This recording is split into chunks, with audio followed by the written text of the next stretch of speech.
Hello, my name is Laurie Garrett-Cabina, and I'm the professor for pastoral care and education for the Shaw Chaplaincy Institute at the University of Redlands Graduate School of Theology.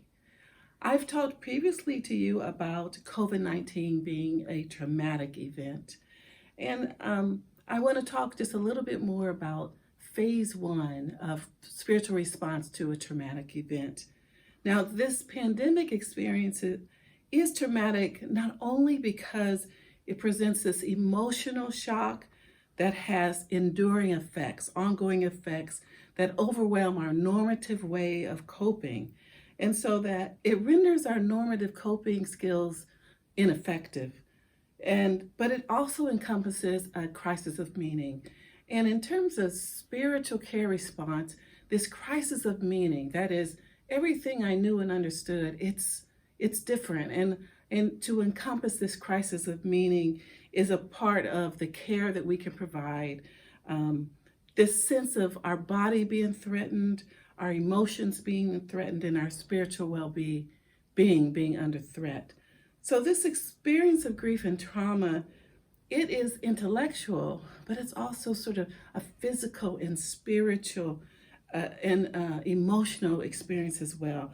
So that in spiritual care, we not only want to lessen the distress that people are feeling in response to this traumatic event, but we also want to help them be prepared to cope in a world that is full of distress. So as we talk more about this response to phase one, it's important to understand that in phase one, the first thing you have to do when there's a traumatic event is establish safety. That is physical safety. People have this drive to survive, to stay alive. And so threats to staying alive have to be addressed. So basically in this response, we're still in phase one because people's actual bodies, their lives are still under threat.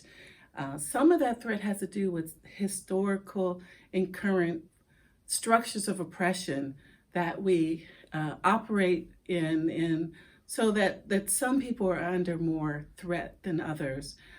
So I'll talk about that more in phase three, but that's one reason establishing safety has been such a challenge.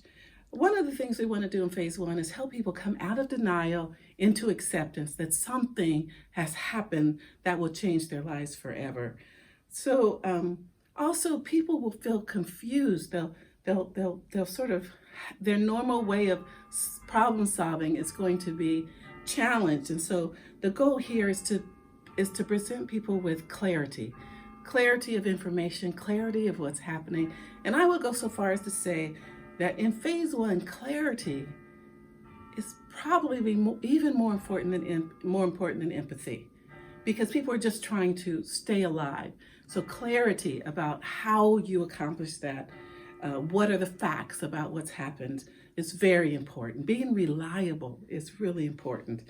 We want to help people respond to people with an open heart so that we can learn from people. Although this trauma is happening to everybody, everyone has a unique story about it. So open your heart to learn the particularities about someone's experience. Be curious and listen to these different ways people's lives are being affected, and be willing to bear witness to the struggle. So be willing to go into the painful places with people. I've described it before as being willing to go on a journey into the wilderness of the soul.